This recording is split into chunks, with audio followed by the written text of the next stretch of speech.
देश में लॉकडाउन के दौरान अनाज की सप्लाई कैसे की जा रही है, इसकी ग्राउंड रिपोर्टिंग आज हम आपको दिखाएंगे। दरअसल ये तस्वीरें आपको देखना बहुत जरूरी है। कैसे लॉकडाउन के दौरान देश के प्रत्येक नागरिक तक गेहूं और चावल की आपूर्ति हो सके, इसके लिए हजारों कर्मचारी दिन रात लगे हुए हैं ताकि देश का कोई भी नागरिक भूखा न सोए। और कश्मीर से लेकर कन्याकुमारी, गुजरात से लेकर नॉर्थ ईस्ट के जो राज्य हैं वहां तक, हर जगह तक, देश के कोने कोने तक अनाज की सप्लाई केंद्र सरकार के द्वारा सुनिश्चित कराई जा रही है। इस वक्त मैं दिल्ली के घेवरा एफसीआई के गोदाम में मौजूद हूं और यहाँ की तस्वीरें मैं आपको दिखाता हूँ कि लगातार इस तरह से यहाँ पे ट्रकों को लोड किया जा रहा है। उस पर मार्किंग की जाती है, नंबरिंग की जाती है कि ये यहाँ पर लोड किया जा रहा है। अभी फिलहाल गेहूं यहाँ पर लोड किया जा रहा है और इसके बाद यहाँ से अलग अलग जगह पर इसे भेजा जाता है। देश के प्रत्येक राज्य के लिए यह व्यवस्था की गई है कि राज्य के जो एफसीआई के गोदाम हैं वहां पर लॉकडाउन के दौरान अनाज पहुंच सके। हम आपको सबसे पहले यहाँ की तस्वीर दिखाते हैं, कुछ आंकड़े दिखाते हैं और यहाँ पर बाकायदा जो क्वालिटी है उसका भी ध्यान रखा जाता है। आप देखिए यहाँ पर महिलाएं, जो कर्मचारी यहाँ पर हैं, वो लगातार एक एक बोरी की सैंपल रैंडम आधार पर लेती हैं और उसके बाद उसकी जांच करती हैं, कहीं इसमें कोई कमी तो नहीं है, अनाज में कोई कमी तो नहीं। और इस तरह से इस पूरे गोदाम से अनाज को लोड किया जाता है ताकि हर व्यक्ति तक ये अनाज पहुँच सके। और लॉकडाउन के दौरान इन्हें हम असली कोरोना वॉरियर्स कहेंगे, क्योंकि ये लोग अपने घर परिवार से दूर दिन रात मेहनत करके हमारे और आप तक अनाज पहुंचा रहे हैं। यहाँ पर सबसे पहले हम बात करेंगे जो सैंपल लिया जा रहा है। क्या नाम है आपका? अनीशा। ये सैंपल किस तरह से लिया जाता है और किस तरह आप लोग यहाँ पर लॉकडाउन के दौरान काम कर रहे हैं? हम लोग एक एक बैग का पूरा थॉरली हम लोग चेक कर रहे हैं, जो भी इशू जा रहा है यहाँ से, ताकि कोई भी दिक्कत ना हो। जहाँ पे भी हम जा रहे हैं क्वालिटी हमारी मेंटेन रहे, तो हम लोग पूरा चेक करते हैं इसको। हमारे पास जब स्टॉक आया था, हमने पूरा उसके स्पेसिफिकेशन जो गवर्नमेंट ऑफ इंडिया ने दिया है उसके अकॉर्डिंग हमने इसको रिसीव लिया था। बट अब जब इशू हो रहा है तो हम चाह रहे हैं कि हम पूरी कोशिश कर रहे हैं, इस टाइम में कोरोना वायरस जब फैल रहा है, इस टाइम में हम पूरी कोशिश कर रहे हैं कि कोई भी लो क्वालिटी का स्टॉक हम इशू ना करें। पूरी सब लोग मिलके पूरी कोशिश कर रहे हैं कि हम लोग एक अच्छे। कितने घंटे आप लोग यहाँ पर काम कर रहे हैं? हम लोग अपना पूरा, हम लोग जब शाम को भी अगर ट्रक आते हैं तो हम लोग यहाँ रुकते हैं, अपने ऑफिस टाइम के बाद भी हम लोग पूरा कोशिश करते हैं जब तक पूरा इशू खत्म ना हो जाए हम गोडाउन में रुके। देखिए, जब तक यहाँ पर काम खत्म ना हो जाए तब तक ये लोग गोडाउन में रुके। मेरे पास कुछ रिपोर्ट भी मौजूद है और मैं आपको इस गोडाउन की, गोदाम के अंदर की भी तस्वीरें दिखाऊंगा, कैसे यहाँ पर कर्मचारी दिन रात एक करके हमारे और आपके लिए अपनी जिंदगी को दांव पर लगाकर सिर्फ और सिर्फ इसलिए कि हर व्यक्ति तक अनाज पहुंच सके, यहाँ पर दिन रात काम कर रहे हैं। मेरे हाथ में कुछ आंकड़े हैं, मैं आपको उनको भी बताऊंगा। ये मेरे पास जो आंकड़े हैं ये 24 मार्च से लेकर 15 अप्रैल, माफ कीजिएगा 16 अप्रैल यानी आज तक के आंकड़े हैं। और इन आंकड़ों के मुताबिक आपको मैं बताऊंगा कि लगभग 33 लाख मीट्रिक टन अनाज को देश के अलग अलग राज्यों के एफसीआई के गोदाम में पहुंचाया जा चुका है। इसमें राज्य हैं बिहार, झारखंड, ओडिशा, वेस्ट बंगाल, ईस्ट के जो राज्य हैं जम्मू कश्मीर, राजस्थान, उत्तर प्रदेश, उत्तराखंड, आंध्र प्रदेश, तेलंगाना, कर्नाटक, केरला, तमिलनाडु, गुजरात, महाराष्ट्र और छत्तीसगढ़। इन राज्यों में 33 लाख मीट्रिक टन अनाज लॉकडाउन के दौरान पहुंचाया गया है और ये अनाज वहां के एफसीआई के गोदाम में भेजा गया है। यानी केंद्र सरकार की तरफ से राज्यों तक लॉकडाउन के दौरान भी राशन पहुंचाया जा रहा है। अब ये राज्यों की जिम्मेदारी होती है कि वहां के एफसीआई के गोदाम से जरूरत के हिसाब से राशन को डिस्ट्रीब्यूट किया जाए, गरीबों तक पहुंचाया जाए। इस वक्त 2 योजनाएं चल रही हैं, एक नेशनल फूड सिक्योरिटी एक्ट के तहत, जिसमें देश के लगभग 81 करोड़ लोग आते हैं इस दायरे में, और इसके साथ ही साथ जब लॉकडाउन की घोषणा हुई कोरोना के इस संकट काल में, तब प्रधानमंत्री नरेंद्र मोदी ने 5 किलो अनाज अलग से मुफ्त में गरीबों के लिए देने का ऐलान किया और प्रधानमंत्री गरीब कल्याण अन्न योजना के तहत इसका ऐलान किया। यानी कि पहले आपको 5 किलो अनाज बहुत ही कम रेट में खरीदना पड़ता था, 3 रुपए या 2 रुपए प्रति किलो गेहूं या चावल के हिसाब से, और अब उसके साथ में आपको 5 किलो अनाज मुफ्त में गरीबों को दिया जाएगा। ये योजना है। मेरे पास जो आंकड़े हैं उसके मुताबिक लगभग 1194 रेक्स 1194 रेक्स अनाज की सप्लाई देश के अलग अलग राज्यों में की गई है। अब आप सोच रहे होंगे रेक्स क्या होता है, इसको हम आसान भाषा में आपको समझाएं। एक रेक्स का मतलब ये होता है मालगाड़ी के जो डिब्बे होते हैं उनको रेक्स के हिसाब से जोड़ा जाता है। एक जंबो रेक होता है, एक नॉर्मल रेक होता है। जंबो रेक में 58 मालगाड़ी के डिब्बे होते हैं, यानी वो मालगाड़ी जिसमें 58 डिब्बे होते हैं और उन 58 डिब्बों में अनाज को रखकर अलग अलग राज्यों में पहुंचाना। और जो नॉर्मल रेक्स होता है उसमें 42 डिब्बे काउंट होते हैं और उसमें अनाज की सप्लाई की जाती है।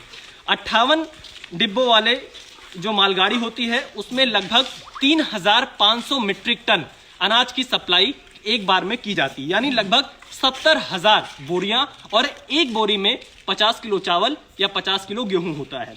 इसके अलावा जो 42 रेक्स वाली मालगाड़ियां होती हैं उन्हें नॉर्मल रेक्स कहा जाता है। उसमें लगभग 2600 से 2800 मीट्रिक टन अनाज होता है और लगभग 56,000 बोरियां होती है। अब मैं आपको यहाँ पर जो कर्मचारी हैं उनसे भी बातचीत करेंगे, क्योंकि ये असली कोरोना वॉरियर्स हैं। इनकी मेहनत को हम सलाम करते हैं, इनके जज्बे को हम सलाम करते हैं, और आज इन्हीं की बदौलत हमारे और आप तक घर तक राशन पहुंच रहा है। और ये तस्वीर आप देखिए, घर बैठे इन कोरोना वॉरियर्स के जज्बे को आप भी नमस्कार करिए, इनको सलाम करिए और इनके जज्बे की तारीफ करिए, क्योंकि ये अपने घर परिवार से दूर, अपने बच्चों से दूर होकर यहाँ पर हमारे आपके लिए मेहनत कर रहे हैं। हम कुछ लोगों से बातचीत करेंगे। सोशल डिस्टेंसिंग को यहाँ पर बाकायदा फॉलो भी किया जा रहा है, एक एक रूल्स को फॉलो किया जा रहा है। क्या नाम है आपका? राम विनोद महतो। राम विनोद जी, आप लगातार यहाँ पर काम कर रहे हैं। हाँ जी। कैसे काम कर रहे हैं, कितने घंटे काम कर रहे हैं अपने घर परिवार से दूर? आप गरीबों के लिए आप ये काम कर रहे हैं, क्या कहना चाहेंगे? हम गरीबों के लिए काम कर रहे हैं। हम अपनी मेहनत से पूरी वक्त से और लेट से भी हम काम करते हैं जब तक हमारे पास काम होता है। हम सरकार से अपेक्षा करते हैं जो सही जगह पर अनाज मिलनी चाहिए, ये हमारी सरकार से अनुरोध है। एक भी व्यक्ति भूखा नहीं रहे और जो है समुचित वितरण प्रणाली के तरह बगैर राशन कार्ड वालों को भी दिया जाए। आप यहाँ पर कितने घंटे काम कर रहे हैं? अपने घर परिवार से आपकी मुलाकात हो पा रही है? हम 10-12 घंटा ड्यूटी करते हैं। अभी जब से ये कोरोना वायरस का वो हुआ है लॉकडाउन, तब से 10-12 घंटे ड्यूटी करते हैं। 10 बजे से 7 बजे तक 10 भी बज जाते हैं, 7 से 7-8 भी बज जाता है। हम लोग यहाँ जो वर्क हैरा कर रहे हैं 10 बजे से लेके रात के 10 भी बज जाते हैं, हमें 11 भी बज जाते हैं, 12 भी बज जाते हैं। और हमारे अधिकारीगण राम कुमार है ना, डिपो जो राम कुमार है ना खत्री साहब, हमारे डिपो अधिकारी हैं, डिस्ट्रिक्ट मैनेजर साहब, ये हमारे है ना साथ रहते हैं जब तक यहाँ से सारा काम चला ना जाए। दिल्ली सरकार की है ना 115-120 गाड़ियाँ रोज लोड होती है। बाय रोड से है ना लगभग 40-50-60 गाड़ी आती है, ये है ना अनलोड होती है। और जो उसके बाद टोटल जब यहाँ से निकलता है, जब हम लोग है ना जाते हैं, और ये लोग हमारा मनोबल बढ़ाते रहते हैं, हमारे मैनेजर साहब। और हमारे आपको पता है आपकी वजह से कितने लोगों तक ये मदद पहुंच रही है? देश के कोने कोने तक आप अनाज पहुंचाने का काम कर रहे हैं। जी, हमारी तरफ से है ना पूरी दिल्ली और अदरवाइज दिल्ली के बाद देश के है ना हर कोने में है ना मदद है ना जारी है भारतीय खाद्य निगम के द्वारा। और यही इच्छा है कि है ना हर नागरिक के पास है ना ये खाद पहुंचे, चाहे इसके लिए हमें 24 घंटा भी काम करना पड़े तो हम है ना करेंगे। और सरकार के साथ हम सहयोग है ना करेंगे, और सरकार जो भी कहेगी हम उसे है ना अमल कर रहे हैं। चाहे हमें कोई परेशानी, हमें कोई दिक्कत नहीं है। हर भूखे के पास है ना ये खाद है ना पहुँचे, गेहूँ पहुँचे, अनाज पहुँचे, कोई भूखा ना रहे। और आप अपने बच्चों से मिल पा रहे हैं इस दौरान? घर से मिल कैसे जाते हैं? सर वैसे तो है ना अभी कन्वेंस की थोड़ी दिक्कत होती है, पर जैसे तैसे हम लोग आते हैं और हमारे अधिकारीगण है ना हर तरह से है ना सहयोग करते हैं। हम आते हैं, बच्चों से मिलना हो नहीं पाता है, यहाँ से जाते हैं, बाहर ही रहते हैं, घर के बाहर, वहीं कोई भूखा ना रहे। और हमारे है ना खाद्य विभाग के द्वारा है ना दिया हुआ है ना हर घर घर है ना पहुँचे, और ताकि इस कोरोना वायरस को है ना हम लोग है ना हरा सके और भगा सके। देखिए ये इनका जज्बा है, ये इनका काम है। यहाँ पर और भी लोग मौजूद है। क्या नाम है आपका? मेरा नाम इकरामुल है। इकराम जी, क्या कहना चाहेंगे? आप असली कोरोना वॉरियर है, आपकी वजह से न जाने कितने लोगों का पेट भर रहा है। हमारा यही कहना है कि हम लोगों को जितनी मेहनत करने पड़े, लेकिन हमारे देश के जितने भी बासिंदे हैं, चाहे वो अमीर हो, गरीब हो, मजदूर हो, जो सबसे निचले वर्ग के हो, उन सब तक हमारा राशन पहुंचे। हमारे पूरे हिंदुस्तान में पूरे निगम का छोटे से लेकर बड़े कर्मचारी तक हम सारे लगे हुए इसी मेहनत में। और सरकार जितनी देर के लिए हमें आदेश करती है, जब तक यहाँ पे ये नहीं होता है कि भाई स्टेट सरकार ये नहीं कहती कि हमारी गाड़ी आनी बंद हो गई, तब तक हम एंट्री लेते हैं गाड़ी की, हमारे अधिकारी एंट्री लेते हैं। हम लोग मजदूर जितने हैं काम करते हैं। डिपो अधिकारी जो हमारे होते हैं, डिस्ट्रिक्ट मैनेजर जो होते हैं, वो जब तक यहाँ रहते हैं, जब तक हम एक एक मजदूर यहाँ से नहीं चले जाते। देखिए आपको एक बार और मैं तस्वीर दिखाता हूँ। इस तरह से देश के अलग अलग राज्यों से अनाज को इकट्ठा किया जाता है। दरअसल दो श्रेणी में काम किया जाता है। एक वो राज्य जो कि उत्पादन करने वाले होते हैं और एक वो राज्य जो कि खपत करने वाले होते हैं, जहां पर उत्पादन कम होता है। तो जो उत्पादन करता राज्य है जैसे हरियाणा, पंजाब, इन राज्यों से अनाज को मंगाया जाता है। उसके बाद दिल्ली या फिर नॉर्थ ईस्ट या जो दक्षिण भारत के राज्य हैं वहां पर इन अनाज को पहुंचाया जाता है, जहां पर कम अनाज की पैदावार हो पाती है। तो इस तरह से लगभग 20,000 कर्मचारी भारतीय खाद्य निगम के इस लॉकडाउन के दौरान काम कर रहे हैं। और जिस डिपो में मैं मौजूद हूँ, ये घेवरा दिल्ली का डिपो, यहाँ पर भी 460 कर्मचारी दिन रात काम कर रहे हैं, जिसमें महिलाएं भी हैं। और ये लोग 22 मार्च जिस दिन से जनता कर्फ्यू लागू हुआ है उसके बाद से बिना छुट्टी लिए लगातार काम कर रहे हैं हमारे और आपके लिए। यहाँ पर हमारे साथ फैसल नईम जी हैं जो कि यहाँ के डिविजनल मैनेजर हैं। फैसल नईम जी, आप बताइए कि किस तरह से आप लोग काम कर रहे हैं और कैसे ये देश के अलग अलग हिस्सों तक पहुंचाया जा रहा है? इतना बड़ा टास्क है आप लोगों के सामने। काम तो इसी जज्बे के साथ कर रहे हैं कि कोई भी व्यक्ति हमारे देश में भूखा न सोने पाए। और काम ऐसे हो रहा है कि जैसा आपने बताया, हरियाणा और पंजाब से हम इधर स्टॉक ला रहे हैं दिल्ली में।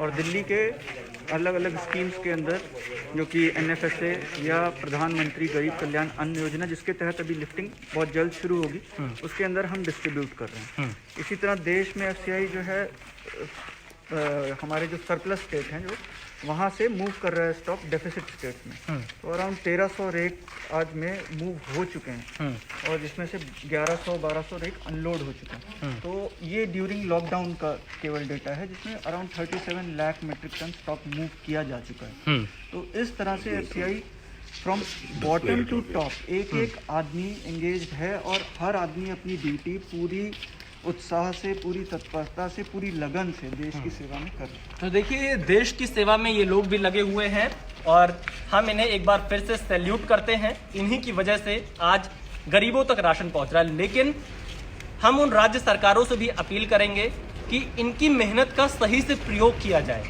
अगर आपके राज्य के FCI के गोदाम में इनके द्वारा राशन पहुंचाया जा चुका है, गेहूं या चावल, तो उसके सप्लाई को सुनिश्चित करना राज्य सरकार का काम है।